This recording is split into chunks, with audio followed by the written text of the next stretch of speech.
to join the hearings. Saan ba yung DLLO? Every department has department liaison, and they should see the kinks in the process of using the budget, and they should be the one to help you.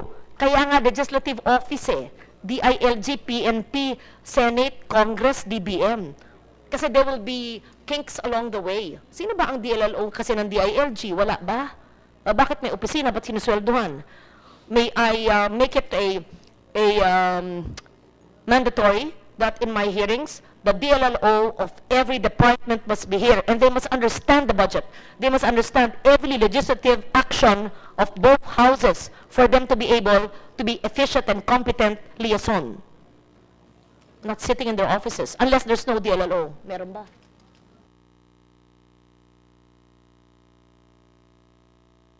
Madam Ma'am, may I Chair. continue? Senator Binay, Madam please. Chair, di ba usually we have a DBM representative during our hearings? Baka we can hear from them. Senator Binay is correct. May we request a DBM to go to the microphone and explain. As I said, if I was mistaken, I stand corrected, then it reverts to surplus. But I don't think I'm mistaken. Okay, may we hear from DBM, who is here?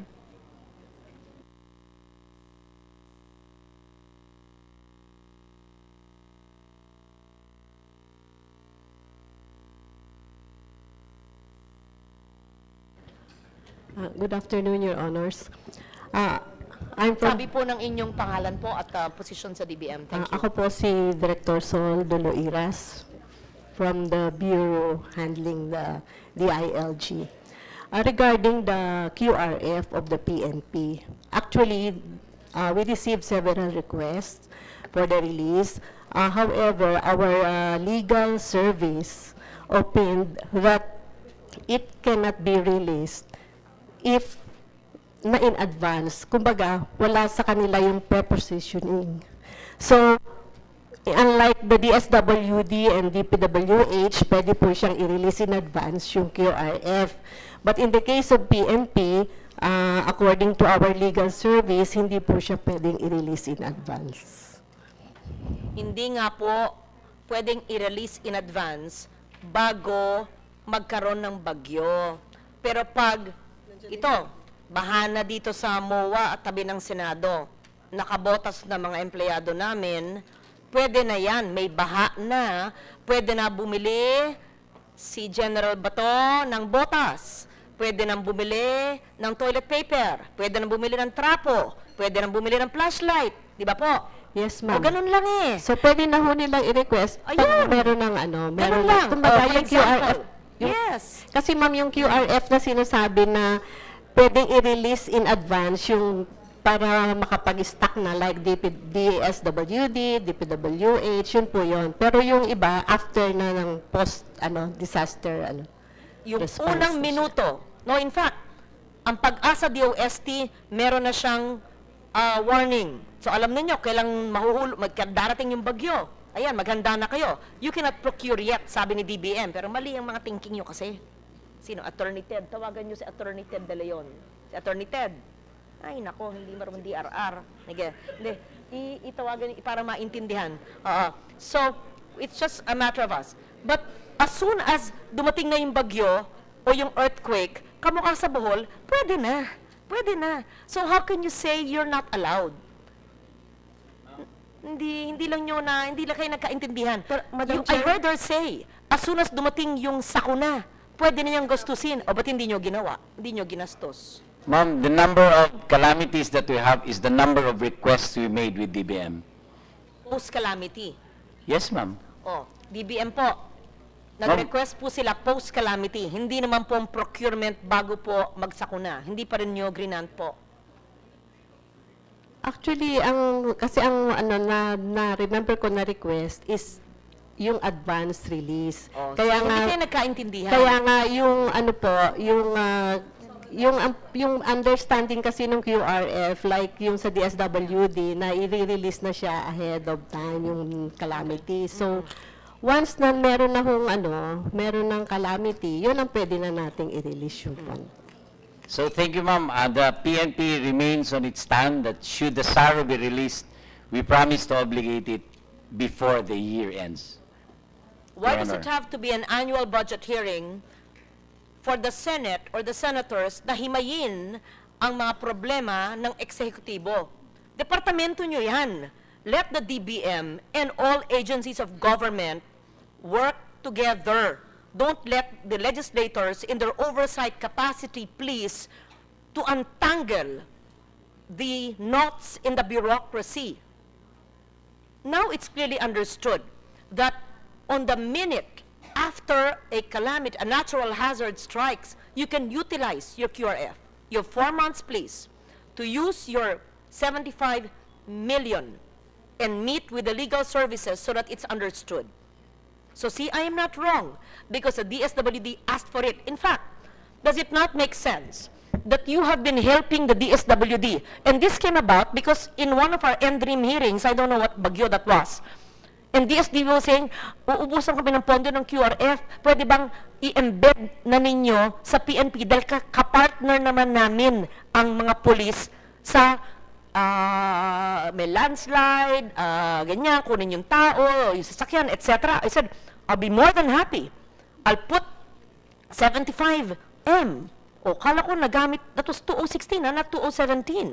And the fact that you're allowed to go with the SWD and spend, that means it's allowed. In other agencies, hindi lang kayo nakaintindihan kasi unang beses kayo nagkaroon. Please work on it. And it's very clear in my mind. It's just miscommunication, I think, between DBM and PNP. And remember, it's not enough you made the SARO request. If they still don't heed you, go there, make an appointment. If they still don't understand you, debate with them. If they still don't agree, come to us. Do not just write, do not just email, knock on our doors, call, go to session. We put it there. There must be a reason why we put it there. We have to be proactive. Okay? Please. Thank you, ma'am. Diyan lang kayo po. We will solve the problem, ma'am, within the executive and not course. disturb anymore the legislature. Yes.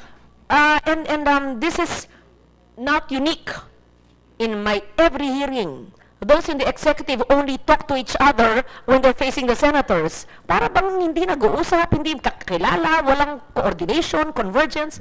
That's why government is broken. That's why the services to our people is one thing. Because there's clearly lack of coordination and convergence between and among agencies of government. And what we want is to bring government closer to the people, grassroots, and that's the reason why we put a QRF with you. That was my intent. So please use it. I'm not angry, I'm just passionate. Okay. Thank you, ma'am. Ma'am, going to the unobligated... Senator Binay had something. Ay. Okay na. Okay. Going on the unobligated appropriation for 2016, we have 571 million for MOE. Anyway, this is a continuing appropriation. We still have up to December to obligate it. And for the information of this committee, Your Honor, the PNP in the period of, for the first 5 months of 2017, for capital outlay, we were able to bid around 5.4 billion, broken down as follows. I'm also touching, ma'am, the 2017 appropriation, including the unprogrammed appropriation given to the PNP, just to show how efficient we are in our procurement. When the books were closed last December 31, we had a balance of 1.4 billion. And then for the CEP of 2017, there's another 2 billion CEP regular for the PNP. And of these two, we are already working on the balances because we already conducted the procurement. There are balances being incurred for 2016 and 2017 in the amount of 754 million. So 754 million. This 754 million, we have to obligate this before the year ends. And again, we promise that we can obligate this already, but for the information, these are already balances. Meaning to say, for the first 5 months of 2017, we were able already to bid around 5.4 billion. A portion of this is the 1.9 billion released to us a SARO of 12 different goods. And because of the efficiency of the bidding, because based on a DBM circular, you can actually bid based on the National Expenditure Program. So even before the GAA is made effective, you can already start your procurement activities. Additionally, when it is an unprogrammed appropriation, you can also start procurement, less award. So we are very proud to say now that we have already bidded around 5.4 billion. In 2016 or 2017? It includes already 2017, ma'am. Because what you needed to establish first was Okay, your for 26 the 3 billion you reverted to surplus. Yes, ma'am. So for 2016, for the capital outlay, we are already working on the 313 million balance of the 1.4. Meaning to say we bidded 1.4, the bid price amounted to 1.1 something, 1 billion something. So we have a 313 million balance already, which we can use again to procure other goods that we need. That's for 2016, ma'am.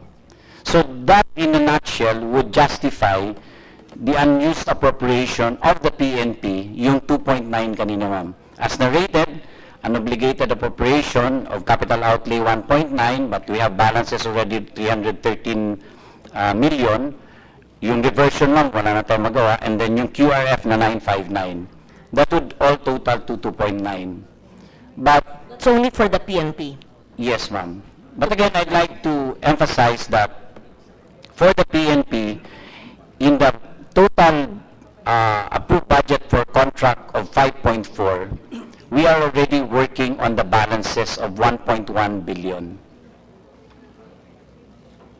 You're only referring to 2016 PNP. Okay, how about the others, please? Thank you, Like Your the Honor. Bureau of Fire Protection, 1.5 billion reverted in 2016 to surplus. Sayang yun. What happened there? Ma'am, may Yes. we request, Does this involve the controversial fire trucks?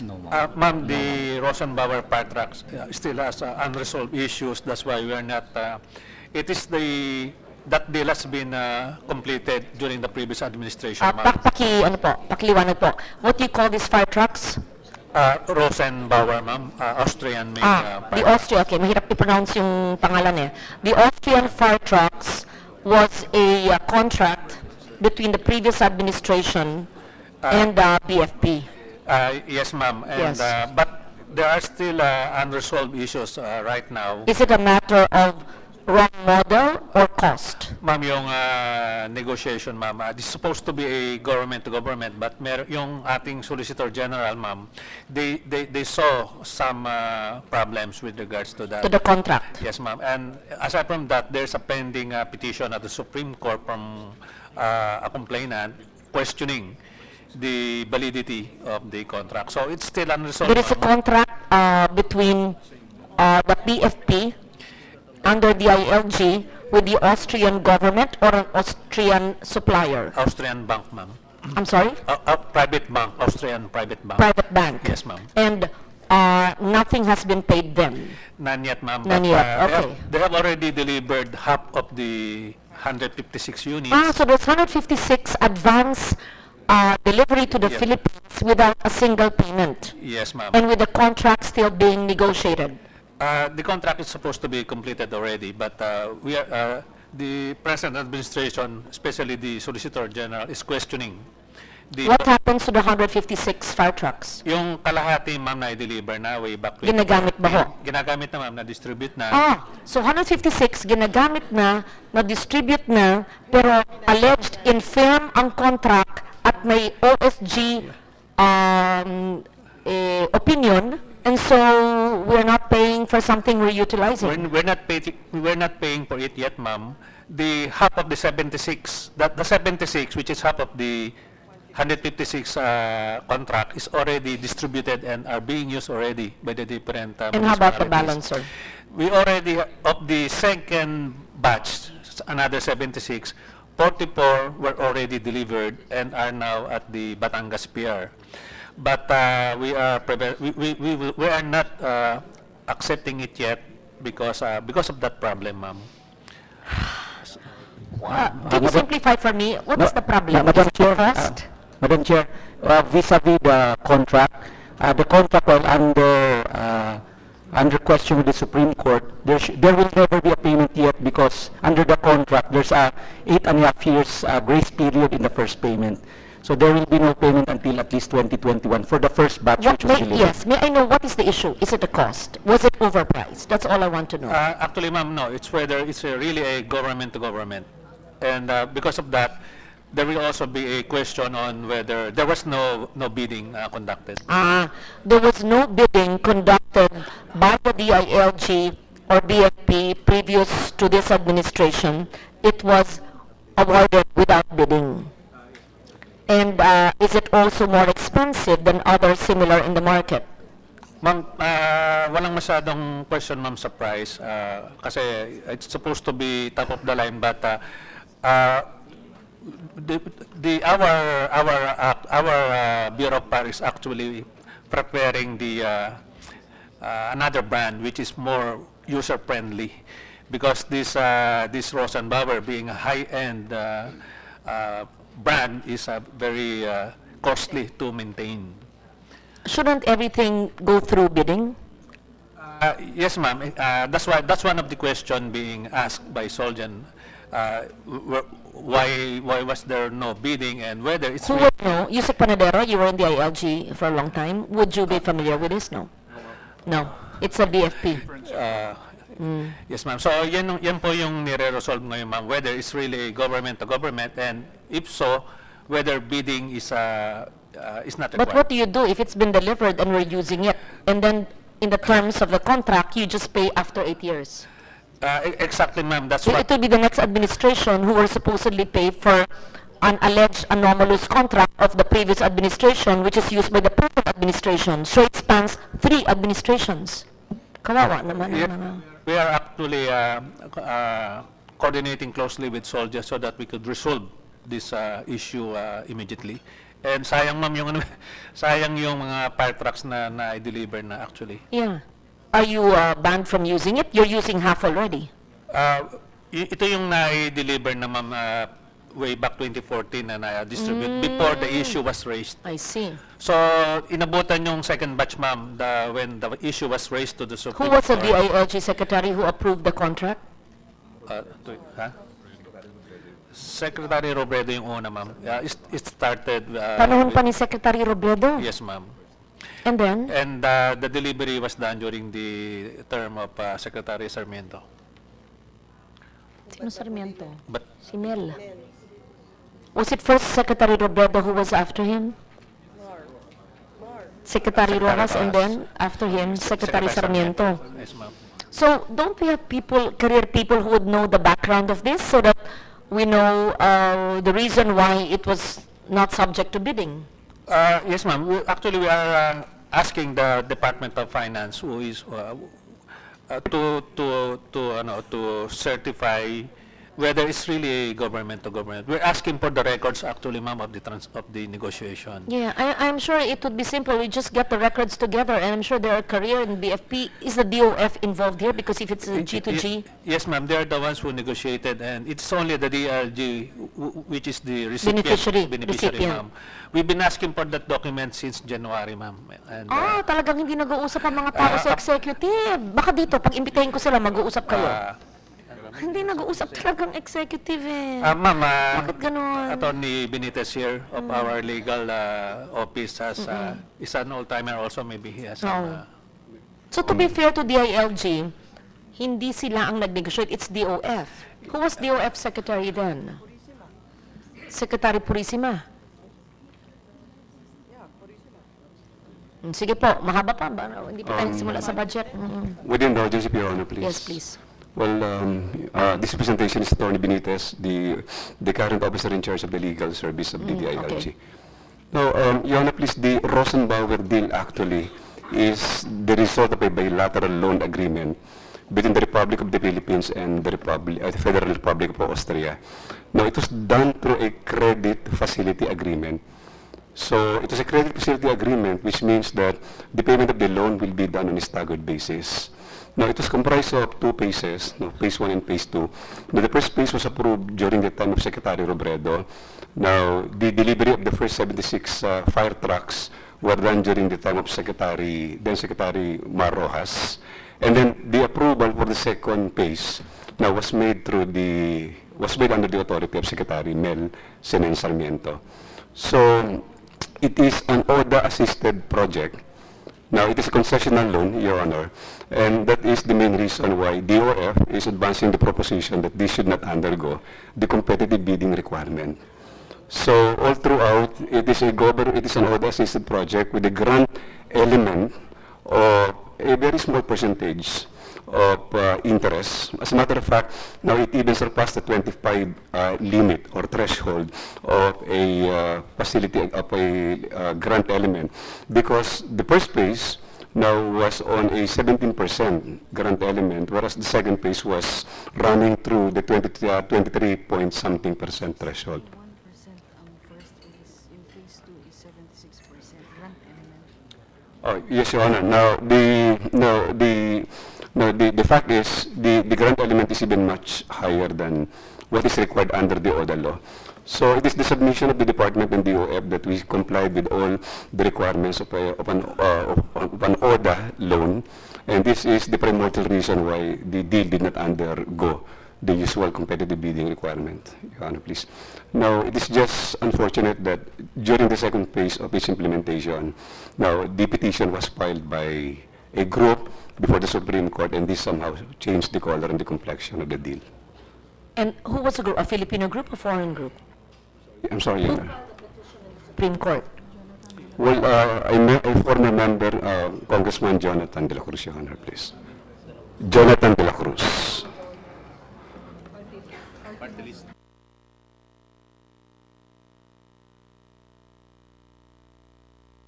And what is the contention of the Supreme Court petition? Well, the petition basically is dwelling on the lack of bidding requirements. Did you say it's because of the ODA law and its partial grant? Well, that is the position of the department, and all the parties responded in this case, Your Honor. We should set a timeline to solve this issue with the DOF, and perhaps by the time 1 month from now, when I go on the floor, I will be asked this. Can you please finish it by then? If they have not answered you since January, DOF is just 5 minutes away from here. Ask them to respond to you so that by the time I stand on the floor, there's already a clear opinion on whether all these 5 trucks remaining can already be utilized by local governments. Can we ask, please, the DILG to solve this long pending matter with the DOF, and among yourselves, if it's anomalous, what do you do? If the cost is too high, what do we do? There's been a delivery. And siguro, Madam Chair, Senator just Binay. to add, hindi ba tayo magkakaroon ng liability because we're already using it, and then parang wala naman tayong balak bayaran No, sila. no, Your Honor, please. No, the so-called 76 fire trucks that were distributed already now were part of the phase 1 project of the deal. But the problem really befell the second deal, and this is where the present administration of the DILG decided not to do anything like signing, transacting, that will do with the implementation of the Rosenbauer deal, because we are reminded of that incident that happened now in the case of the erstwhile Secretary of the Department, Your Honor, please. So, this... So that I'm enlightened. I'm not sure. I didn't read the complete... What did the former secretary do that was unlawful? Well, actually... He repeated the no bidding. There was no bidding in the previous administration for the phase 1 delivery. And there was no bidding again for phase 2. Is that my understanding? Your Honor, please, the non-holding of the bidding is a contentious issue which is now pending before the Supreme Court. And I personally believe that this was not the main reason now why the former secretary was removed or plucked out of the department. It could be some other reason that only the president and the secretary could...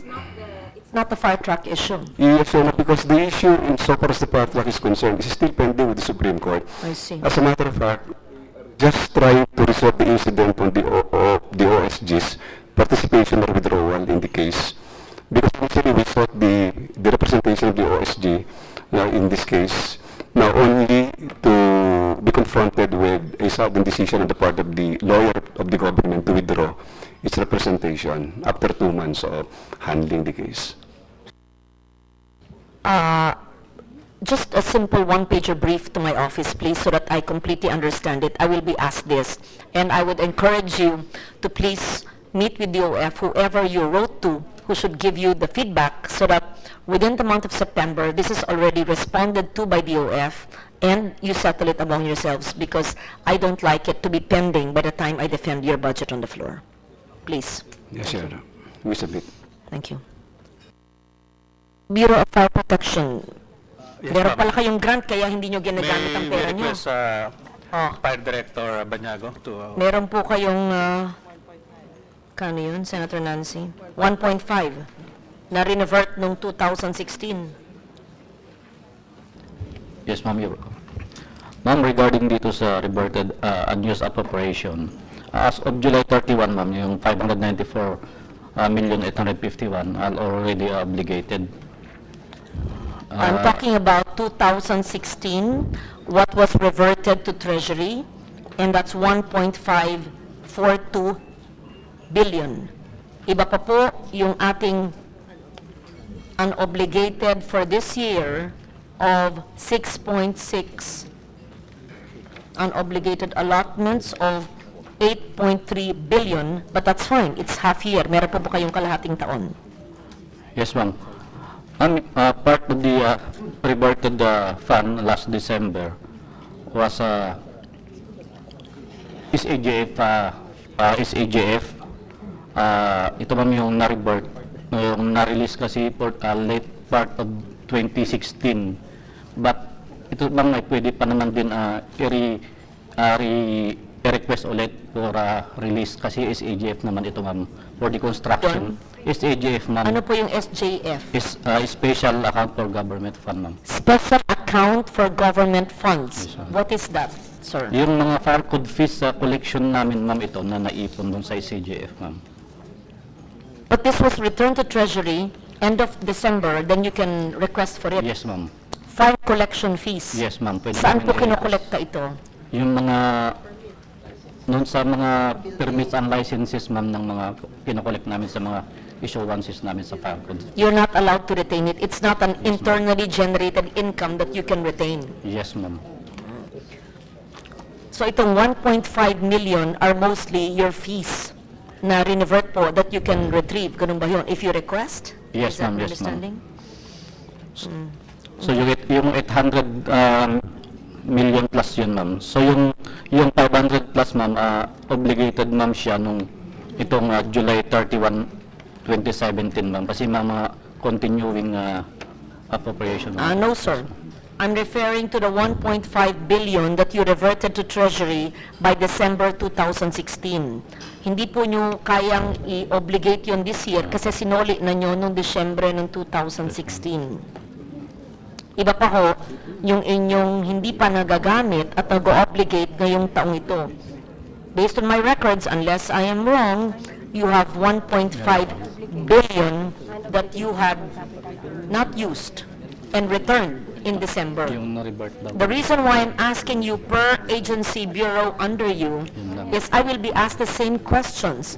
Apart from policy issues, apart from the drug issue, apart from EJ case, apart from unresolved killings. So I will be thrust with so many questions, so you have to assist me in understanding all of this. Yung record nga daw nila iba. I-reconcile na lang. Oo. Kasama itong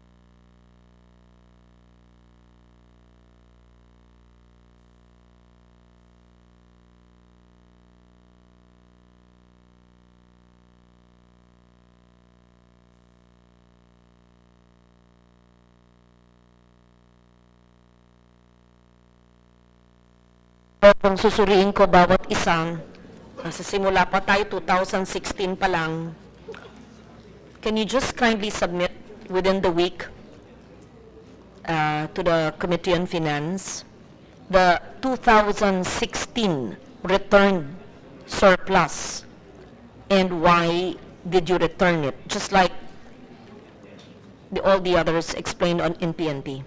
Because we cannot waste our time if you didn't bring the information. I cannot wait. Then we can proceed with your budget. But I need to understand this because I will be asked this. Never mind the 2017, that's still current year, and you can still use it for the next 4 months.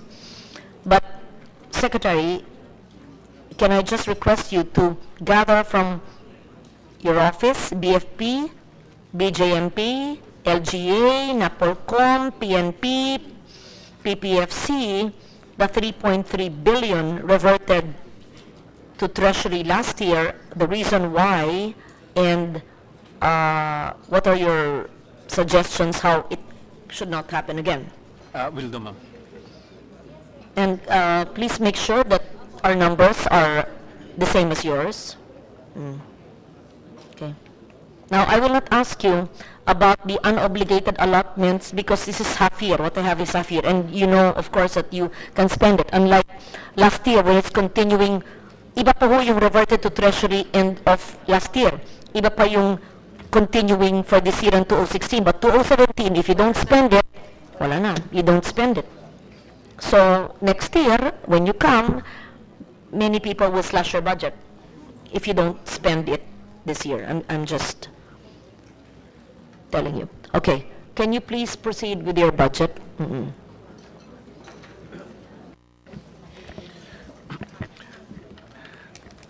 Good afternoon, Your Honors, and pleasant day to all. Allow me to present to you today the DILG proposed budget for fiscal year 2018 per National Expenditure Program. Our proposed budget will be utilized to enable the department to effectively contribute to the realization of President Duterte's vision of change for the country.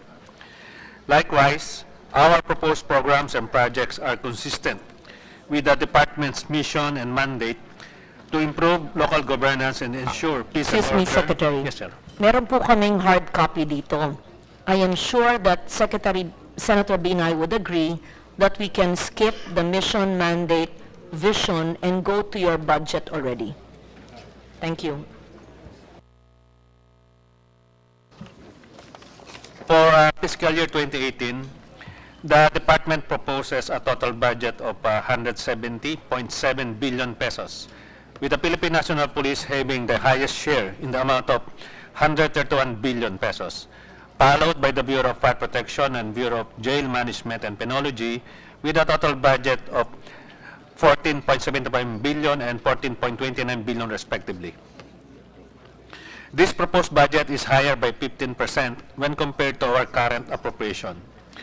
Among the agencies comprising the DILG family, the BJMP, PNP, Bureau of Fire Protection, the Philippine Public Safety College, and the National Police Commission have registered an increase compared to their current year's respective budgets. On the other hand, both the Local Government Academy and the Office of the Secretary have registered a decrease from their current appropriation. The decrease in OSEC's budget for 2018 is attributed to two things. First, the transfer of budget previously used to implement some of our locally funded projects to the Local Government Support Fund, or LGSF, and non-provision of budget for some of our programs, such as on People's Law Enforcement Board, strengthening and the advocacy on federalism, which was assigned by the President to the ILG during his first State of the Nation address. Just to clarify, the Local Government Support Fund used to be with the ILG. It is now under DBM. Yes, ma'am. Ganun ba ko yan? LGSF is not under you anymore? Ma'am, the LGSF po is really a DBM managed fund. But there were projects before that were part of our locally funded that were now transferred to that facility. Local governments can actually request from DBM under the LGSF. under certain terms of reference. Yes, ma'am. It used to be under the ILG. Certain projects lang po because LGSF has many components. And for the part of the ILG, yung say the roads for the provincial governments used to be part of the DILG, nilipat na po lahat yan sa LGSF. And in DBM. In DBM, yeah. So DILG does not implement provincial roads, national roads, farm-to-market roads, barangay roads, any rural roads, any road project. Wala na po. We don't implement in the sense that we're the ones bidding it out, but we provide the technical support as required by the provinces. We monitor it, report those things to Congress and But you said previously you had LGSF projects like provincial roads, meaning in previous years there was a budget lodged under DILG, LGSF for provincial roads, which has been transferred under DBM. So sa kanila na po lahat ng LGSF, including provincial road budget and implementation? That's correct, ma'am. That's the general principle na dati nasa DILG tapos ilipat na sa LGSF. Pero ang usapan lang is that the DBM and DILG continue to collaborate in the project management, monitoring, and capacity building of these projects to include quality assurance of these infrastructure projects. In your previous budget, wala na pong pondo sa maski anong kalsada. Nasa DBM na po linipat lahat ng mga locally funded roads. Nasa LGSF po. Hindi na natin wala na sa atin, hindi na dumana sa atin. Just to clarify, in previous administrations, it used to be under the ILG. Yung provincial, part of the LGSF, provincial roads, no? But now it's all under LGSF in DBM, but consulting you on the needs of local governments. Is that it? Sorry, ma'am. The matter of the provincial road, it was never under us at all. So we're just really project development. Ano po yung road projects under LGSF sa DILG dati po? Yung used to be bottom-up budgeting and used to be ADM, assistance to municipalities. Pero lahat din yun nasa LGSF na rin. GSF under DBM, no longer DILG. Although, ma'am, the rules and the policies that will govern the implementation of this project are jointly agreed by DILG and DBM. Kasi dati yung DILG secretary para may kitty siya, pinamimigay. Hihingi yung mga kalsada, mga ang LGUs, potable water, ganun, The other reason for that, ma'am, is really the speed by which we wanted the projects implemented. Kasi kung i-release po yon sa national agencies such as DILG, bago natin maparating sa LGU, kailangan mo pa ng mga MOA. That one takes time. And the other rules kicks in that will slow down the transfer of funds to the LGU. And now from... Makes the process now better and faster. Correct, ma'am. All the pre-work was done ahead. So alam na natin ano yung project talagang pupunduhan. Nakasulat po din yan sa GAA. So Treasury releases it directly to the LGU na.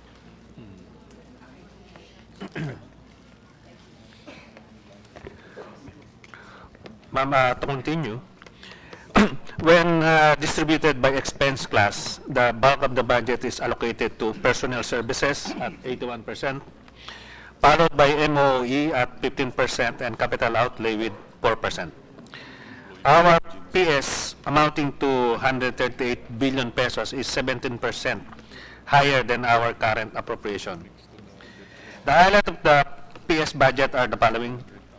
First is the inclusion of the third tranche of compensation adjustment per Executive Order number 201. Second is the provision of terminal leave and retirement gratuity. Third is the creation of new uniform personnel positions. And fourth is the pay and allowance of 6,108 additional police officers 1 of the Philippine National Police. Our MOE for 2018 is also higher than our current budget, this time by 7%. The increase will mainly be used for the following. First is to continue the financial support for the ongoing programs and projects of the DILG, OSEC, namely, first, provision of safe and potable waters to families and households in waterless communities through salin tubig. Just pause there, please. Yung salintubig po ay sa inyo pa rin?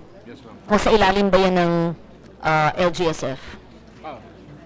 DILG pa rin. It's still under OSEC, DILG. Anong kaibahan ng LGSF na patubig, salintubig sa ilalim ng DILG, at yung mga ginagawa ng mga water district at ibang water agencies na 18 yata yan all over, iba-ibang ahensya? Sige, sir. LUWA, NWRB, dami, puro BSWM, etc. Salintubig ay clearly is a program, it's a project. So namimigay kayo ng patubig sa mga nangangailangang LGU, ganun ba ho? Ma'am, but very focused po ito. We're dealing only with what we call the waterless communities, towns to be exact. The LUWA and the rest are focusing on LGUs with water districts. So, yun yung economically viable water systems. That's the main difference. Number two, where our system is up to level 2 lang.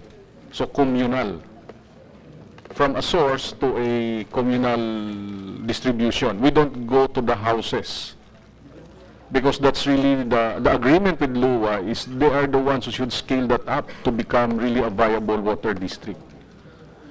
So, These are communal water systems in waterless communities. Correct, ma'am. And for 2018, that's 322 towns only based on the survey of NAPSI. Kasi nag-survey tayo ng 2015 census, na-pinpoint natin kung nasaan yung mga waterless municipalities. The third element, ma'am, is that we also invest portion of the resources to prepare the communities to manage the systems. Kasi this is not only an engineering activity, ma'am. This will include strengthening the BAWASAS, the Barangay Waterworks and associations para masustain nila yung kanilang system po. Madam Chair, Please proceed. kailan mo nag-start tong salintubig? Sa DILG man, mga 2012 na. Kasi prior to that, DOH ang gumagawa nito. But then, DOH, together with NAPSI, DOH, DILG, nagkasundo na better kung ang LGU na talaga ang mamahala kasi at the end of the day, sila talaga ang frontliners dito. And we need to build the capacity also to develop and sustain these systems. And then you mentioned you had the survey 2015 mo ba yun? Ito yung national census natin, ma'am. So, ilan ho talaga yung towns na kailangan talaga nung 322. And for this year, ilan ho dun sa 322 yung mata-target nyo? For 2017, ma'am. For For 2018, we're targeting the 322. So by 2019, wala na to sa budget nyo? That's the problem, ma'am, is our benchmark today is we're saying 50% access. What is a waterless place? One is the accessibility is less than 50%. Number two, high waterborne diseases. Number three, yung income is the poorest. No? So yun yung, mataas din yung waterborne diseases. Now, the policy question actually na pinag-uusapan, that's the number if we go by 50% access. But the SDGs, the Sustainable Development Goal, is now saying that we should really aim 100% access. So, kung we stick to 50, that's the number that we have to work on. We're not meeting that lang. So if we move So to... the 320, sorry to interrupt, the 320 is just compliance with 50% with 50. access. Yes, ma'am. But if you are to use the Sustainable Development Goals, which is contained, adopted in our 2017 GAA, then how many are the waterless communities all over the country? And when you say, I want to understand, what do you mean by 50% access? Ma'am, yung population, yung access to water... Kalahati ng populasyon Less than half lang ang may access to water ay may tubig potable. na. Parang din kayo sa electrification. Sabi nila, malapit na. Yung pala, may isang barangay, may isa lang may bumbilya dyan, may kuryente, electrified na yung barangay. Ganon din. Kasi sinasabi na electrified. 1998 pa ako, Yeah. Senador, sinasabi, malapit na, electrified na, ngayon hindi pa rin. Hindi pa rin, tapos na aking tatlong termino, hindi pa rin electrified. Ganon din ang patubig. Kasi nga, sinasabi natin, kalahati lang ng sityo, ng purok, o ng barangay, o ng municipality, ay meron ng tubig, ayos na. Hindi ba tao yung 50% natitira? Mali. O mali ang ating mga benchmark. It should be 100%. That's the right to life. Or right to water. So, ma'am, because of these issues, ma'am, there is a water roadmap already completed para makita talaga natin ano bang Is that investments. the roadmap of the water summit of Dr. Ernie Ordonez, a private sector? He involved us there. Or is this the No, the government? roadmap was prepared by the Infracom of NEDA. Kasama din yung so many agencies involved in water para lang malatag talaga what's really the game plan to meet our targets. Pero napakalaking halaga po niya. Maybe just, yes, maybe that's a request of Senator Binay for the roadmap to be given to her office and the Yes, Committee on Finance, please, which Committee on Climate Change would also be involved. Yes, ma'am. Second, if we were to provide water to all waterless communities for the 2018 budget, is it just common sense? I just double the budget and that's it? Because you said 50% access to water would be 320 million in your waterless communities, or 300 million, is that what you said? So, that's 50%, I just double it to 600 and all our people have access to water? Ma'am, baka hindi linear ang ating solution kasi there's a lot of the other challenging part kasi is water source eh. Now, we need to plot it out carefully. Magkano ang kailangan para adequate din yung water source to meet the requirements of the remaining 50%. Ito ba ang salintubig ninyo ay town-based, municipal-based, o hanggang barangay ba ito at purok at sityo? Umaabot din ma'am sa purok at sityo, depende sa, which is in most cases, population-based. Kung where the greatest number of population are located. So hindi pa natin nararating talaga yung pinakamalayo. Ang isang water system po na pinupondahan sa ilalim ng salintubig, standard ba ho yan? O ito po ay inaakma sa laki ng LGU kung municipality, syudad, probinsya, sityo, barangay, purok? Or depende sa numero ng tao sa mga binanggit kong LGU? Ma'am, depende. May standard design po tayo na may source development, mayroong storage, may transmission, all the way to a communal faucet or a communal distribution system. But the sizes of the tanks Would depend on the latag, ma'am, of the population because as much as possible, you hit as many households as the system can accommodate. Okay. Yung page nga, just 1 minute.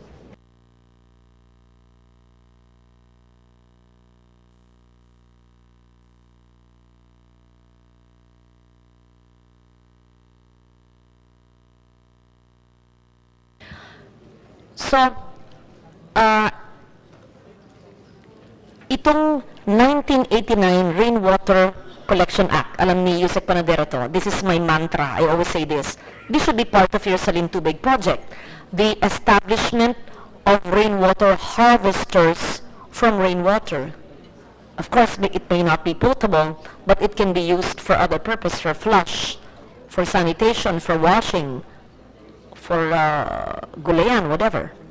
Kasama ba ho sa Salintubig yung establishment of communal rainwater harvesters o iba po, pang potable water lang sa Salintubig? Mamuna yung rainwater harvesting, sinama po natin yan as eligible project to be funded under the assistance to municipality. By the way, we issued the guidelines already, ma'am, as you directed several months back. So we expect it to be part already of the proposals of the municipalities to be funded by assistance to municipalities. Ngayon, ma'am, ang pinupunduhan natin based on your guidance din po yung small water impounding.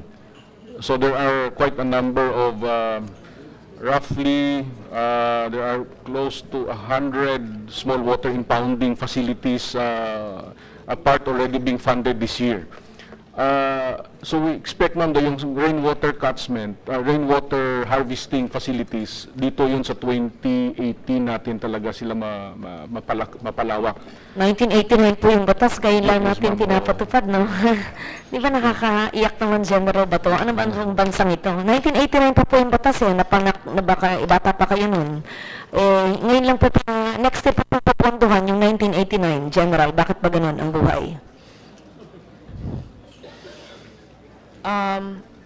There's a COA report about your Salintubig.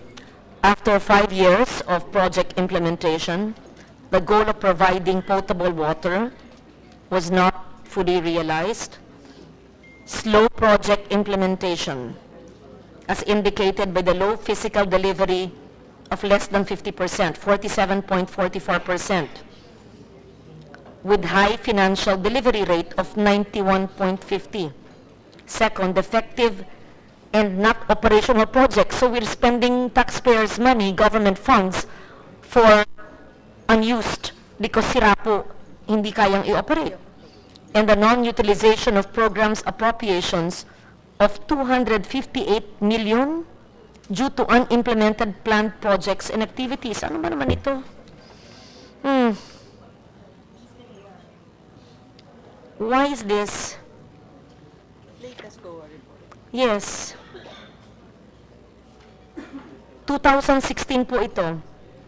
Again, Sec Uy may not be able to answer this. 5 years. This is the previous administration. There's a non-utilization of 258 million. Sayang. Hinangangailangan ng tubig. Sinasabi nga nyo, 50% lang eh. Tapos hindi nyo ginagamit. Slow project implementation ng Salintubig. Bakit po ganon? Ma'am, the water projects are really, we wanted to make sure, kasi sana na sigurado tayo. The longest part of that process is the source verification because we need to really find a source that is more or less sustainable. So that's mahaba talaga. Maybe it's not your mandate. Maybe you're not capable of doing it. Maybe we transfer this water project to a water agency. Maybe we put it to DSWD. Since they would know the four-piece family and the vulnerable populations where they are. No? Ma'am, I think given the experience over the years, the local governments have acquired these capacities. Yung early part of the project, ma'am, understandably, mahirapan din yung mga LGUs talaga mag-adapt. But I think today, they're already adapting to the role as yung mag-implement ng water projects. Saka mas mataas, ma'am, when we did a study of the sustainability of these systems over the past investments of government, mas mataas ngayon ang sustainability ng mga systems na nabuo ng mga LGUs. Kasi in the first place, they're the ones who really determined that these have to be implemented. May kaakibat ho kasi, ma'am, na institutional development, and that studies and studies by our development partners have shown na hindi lang ito engineering. This is about also making sure that the communities are able to maintain this. And that's where the organizing part has to happen. So, ilan po pong LGUs? Should we look at it as LGUs? 1,634 ba ang total? Is it 1,634 cities and municipalities po? Ilan po pong LGUs ang walang tubig? Is there any LGU that's waterless? So we go by the 332, ma'am. Yan yung talagang priority natin. Are the 332 LGUs or are they barangays? They are towns, ma'am. Wow. Municipality. So 332 towns that don't have water? Yung access, ma'am, is below 50%. Access is below 50%. Difficult access to a potable water source. Do we have that in your presentation of the 332? So, first we understand, of the 1,634 cities and municipalities, 332 have below 50% access to potable water. And let me add, ma'am, within a 15-minute walk. Kasi yan yung makes it difficult eh. Where there are households or communities in this 332 that need a 15-minute walk to access potable water. Correct. And if we make it access of 100% of the population, it will be much more than this. Can you please give us the 332? I'm sure you have it. It may not be in your presentation, but if we are to abide by the SDGs of 100% access, what would this be?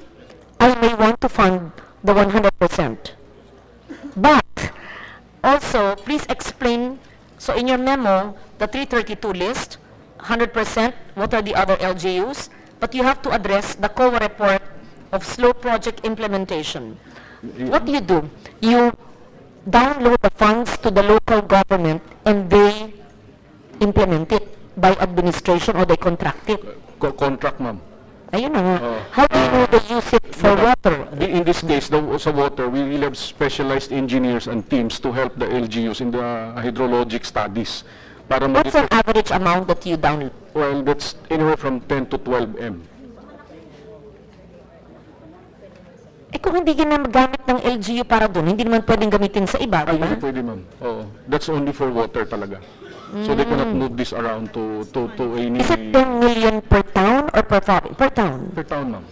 And it has to be, kasi dapat may source ng water, pangalawa ay government land, third, they're willing to expropriate, give it for that water system project, ganun eh. Kaya mabagal ang procedure. Ano natin, the due diligence on all of this has been established over the years. We follow as very deliberate yung process na yan. At kung along the way, tinutulungan natin sila to acquire that capacity kung kailangan nila. So within the week also, please? Yes, ma'am. If we're not able to finish our hearing now, wala pa tayo sa PNP, the 332, ano po ito? If we go to 100%, please include those LGUs. Ma'am, with regards to the unutilized portion, the key figure there is the 258 The million. 258, yes. Saan po Unutilized. napunta? That's the ARMM allocation over the years. Na we really have to be extra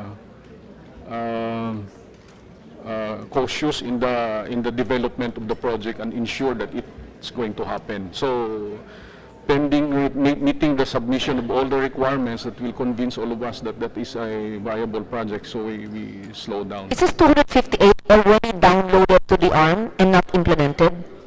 It is still with you. There's 258 million allocated for Salintubig in the ARM in 2016, which will expire by December. So,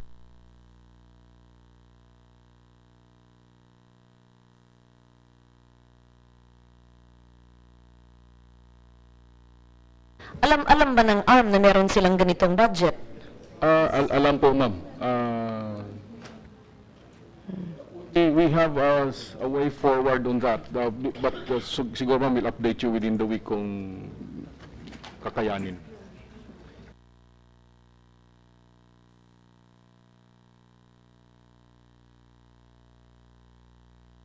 Hanggang saan tayo? Madam Chair, siguro before we move to another, dito lang sa Salintubig, can you also submit, since you've implemented this for 5 years, kung ano yung mga naging problema? For example, may mga towns ba na hindi na nila nagagamit yung natayo before? May mga ganong... Yeah, based on the COA report, anong bayan kaya ito?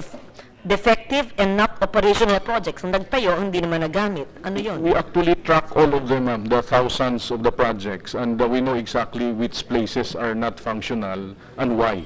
So, some remedial actions are being done to things that we can do something about. But yung iba, nung tumama yung drought, medyo nagka-problema talaga tayo doon. A few towns. But this, to us, we still believe that the sustainability rates of overall program is far higher than what it used in previous projects. Please proceed. That's only Salintubig. You're next, please. Yes, ma'am. To continue, second, next is the incentivizing highly performing local government units through the Performance Challenge Fund. Next is the engaging... May we know what is that, please? Parang reward systems, I don't know. Performance Challenge. Ma'am, the Performance Challenge Fund is linked to the Seal of Good Local Governance, the SGLG. So those who... Your annual Yes, ma'am. contests and all of that? Yes, ma'am. So those who will qualify will get access to, say, if you're a province, 7 million, if you're a city, 3 million, 5 million, and if you're a town, 3 million. This last year, close to 300 qualified. 300 LGUs qualified under the Performance Challenge Fund and received prizes. And the elements of the Performance Challenge would be for water, solid waste management. What are the elements that they should comply with? Well, number one, those are their capital projects in the local development investment plan, yung LDIP nila or AIP. So it's got to be part of that. So it's not something that is not thought of by the LGUs in their regular planning.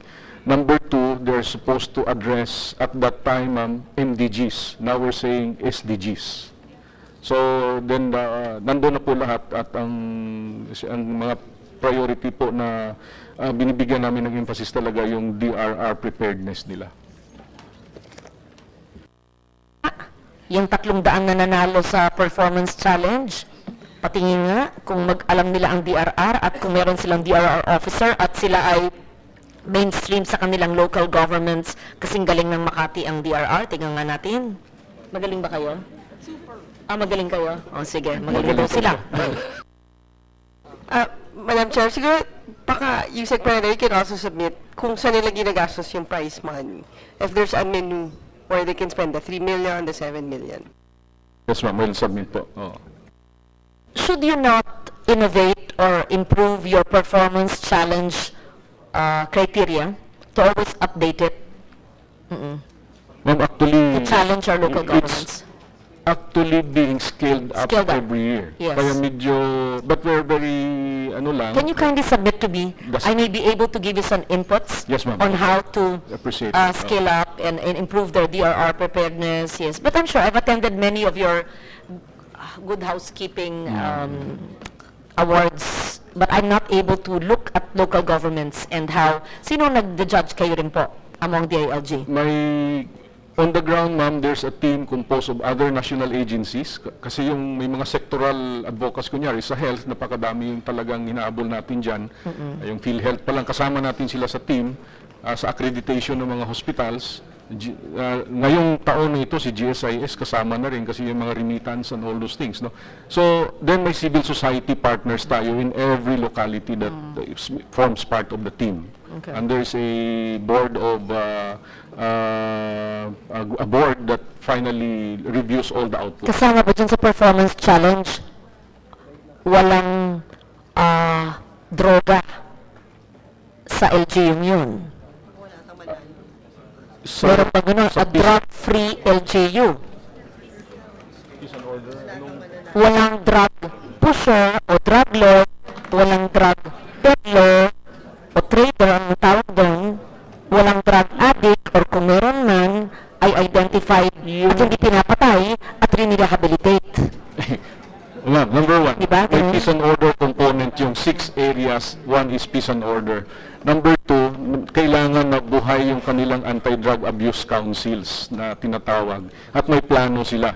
Ang related kaagad sa drug is over a 1-year period, there's got to be a determination by PDEA na nag-improve yung level of drug affectation. Ano po ang drug sa ating Yes, ma'am. Performance Challenge? Drug clearing lalo. Actually, we cleared with the PDEA yung list of nominees. Diba? Yung list of nominees, ma'am, na LGUs, we have to clear it with PDEA. Are there LGUs which are completely drug-free? Walang drug lord, walang drug addict, walang drug peddler. 1,634. Is there a drug-free city or municipality?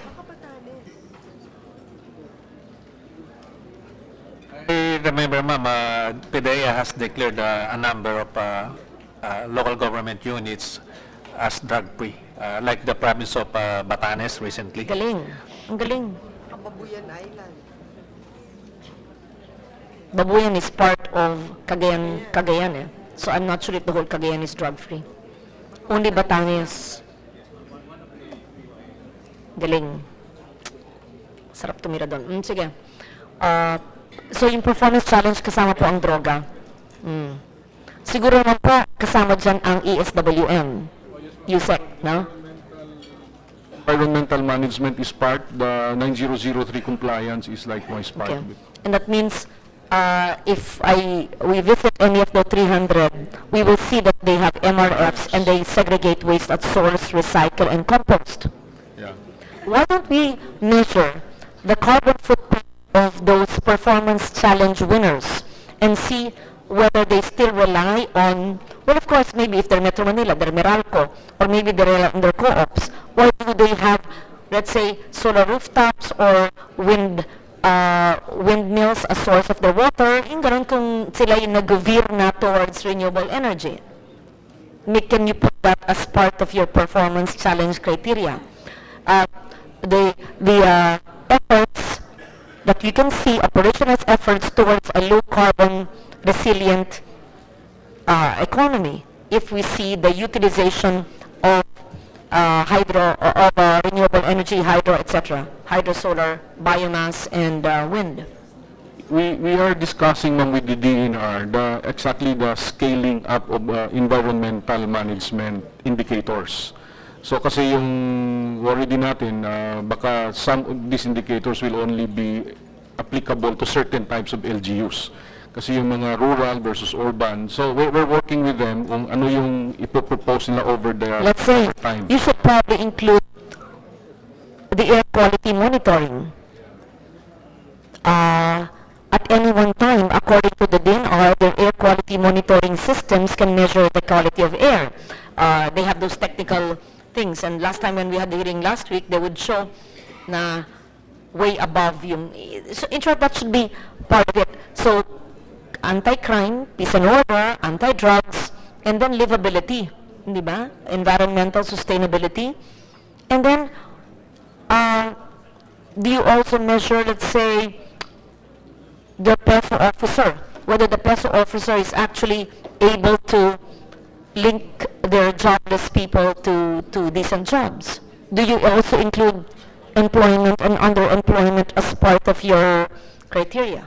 At the moment, ma'am, on the matter of business-friendly and competitiveness, we are focusing on two main things. One is yung permitting, yung speed by which they issue. Ease of doing business and anti-red tape. Yes. So, Anti-corruption in local government. So, dalawang permits yung binabantayan, yung mayor's permit and the building.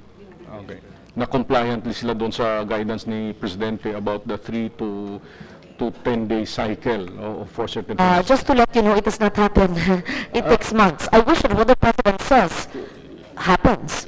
But I really appreciate that he looks at it and deems it so important. But I assure you, it does not happen. Show me an LGU that gives and follows what the President says. I want to talk to him and tell him how corruption happens and how this permitting does not happen in the time frame that he wishes. Yes, ma'am. Well, there are some LGUs that are striving really hard, and we often in NCR we'd say Valenzuela has done a great job there already. Kasi ma'am, nag-ano siya yung full IT end-to-end. So that's it took some time, but eventually it can be done. The time of Sherwin or panahon na ni Rex? That one baka but ngayon today it is already some kind of an inspiration to everyone. Yung sa ano ma'am, sa PESO hindi pa namin sinama, but we are looking into the LEPO, the Local Economic and Investment Promotion Office of the provinces and cities and some municipalities. So those are the two main things muna.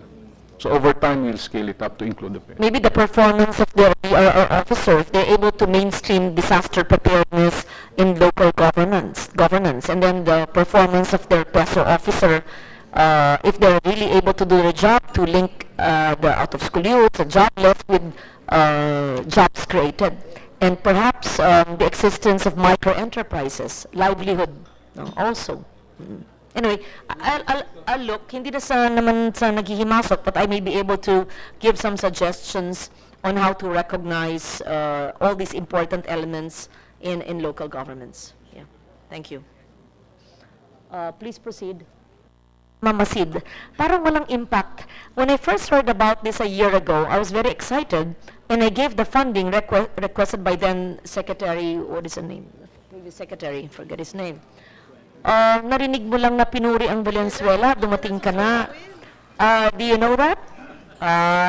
Or maybe Senator Sherwin, during the time of Mayor Rex Gatchalian, magaling daw ang Valenzuela, sabi ni Yusek Panadero. Because I asked about... During my time. Hindi niya sinabi yun, sabi niya ngayon daw. Okay. So, i-clarify mo yun kung gusto mo. So anyway, no, I'm just kidding. So we recognize Senator Sherwin Gatchalian, and we were talking about the performance challenge and what are the elements, criteria nila in giving LGUs some premyo. And I said the challenge for local government sometimes is the permitting time, and maraming nagdenegosyo na ang problema. Ibang naman, hindi ko na lahat, ibang LGU na babagal ang proseso, and sometimes there's corruption. But according to him, a model is Valenzuela that has the fastest, one of the fastest in permitting. I did not ask him whether it was your brother or you. Yeah, okay. So, proceed. What were we talking about? Yung Amamasid. Yes, ma'am. Parang- Next is the engaging communities in the fight against illegal drugs through the Masamasid, or this is the acronym for Mamamayan Ayaw sa Anomalya and Mamamayan Ayaw sa Illegal na Drugs. This Wala is a, pong impact. ma'am, Wala this akong is- narinig sa ganyan. This is a grassroots community organization to support the campaign promise of the President, anti-illegal drugs, anti-corruption, and anti-criminality. And this will be working in tandem with the anti-drug abuse councils and the peace and order councils of the LGUs. Na po ang magsasabi, hindi ko na po iintayin ng ibang senador gaya ni Senator Drilon. Ang kailangan po natin talagang sugpuin yung pag-aabuso ng iilan lang naman sa pulisya alleged na hindi naman dapat mapaslang ay napapaslang. That's really a concern. And this is not a political or partisan statement. It's a concern. I am sure that everyone present in this room today knows what I mean. There are clearly killings which are unwarranted. There are clearly killings which were not in the line of duty, including that one in Caloocan and the UP student. What is the name of the UP student? What is the name of the UP student? Yes. Yes. So, even before we go into the Masamasid, where is General De La Rosa? How do we assure our population that we can trust the police force? How can we assure them that justice will be given Kian and Carl's family and many others like them, if any? I'm not prejudging the police in the operations. I'm very supportive of the anti-drug war, but the Masamasid, which I supported budgetary 1 year ago, has no impact. And what we see and what we hear are the alleged. I always use reported and alleged because I don't want to pass judgment on any police. But that is what we see and we hear. General, alam ko, hindi to investigasyon tungkol sa mga alleged EJK at sa mga pagpaslang sa mga bata at sa hindi bata pero mga inosente sa pag-aabuso ng iilan lang naman na membro ng pulisya. Madam Chair, This will be raised in plenary. In fact, this will be raised in your next hearing. Kaya ako na po ang nagtatanong. Madam Chair, we are giving you the assurance that all abuses, all excesses that are being committed by my men will be investigated. We will never tolerate any wrongdoings from our ranks, Your Honor. And rest assured na we are doing our best na hindi na madagdagan yung ganito mga kaso, Your Honor. We are doing our best. Liwanag na ba ho yung sa kaso sa Caloocan kay Kian de los Santos na hindi siya nanlaban ay ito'y batang pinatay? it was discussed in the separate committee this morning, Your Honor, and everyone agreed, including the committee chair, that let's leave it up to the court to decide. I would like to ask you, having seen the video, having seen the facts, sa inyong pananaw, ano po yun? Based on the yung record ng Soko. Para forensic report, Your Honor, that was really an overkill. Maraming tama yung bata at parang nasobrahan, Your Honor. Ang daming tama. So, simple lang po, yung si Kian ay pinatay. I cannot say that, Your Honor. As I've said, let's leave it up to the court. Namatay, Your Honor, but hindi ko sinasabi na Po, alam naman natin, hindi ho siya buhay ngayon, nabatay. namatay. Pero pinatay po. Uh, Ayon po sa inyong, the way you see it, based on the SOCO, you're basing it on the forensic report and on the video that he was killed.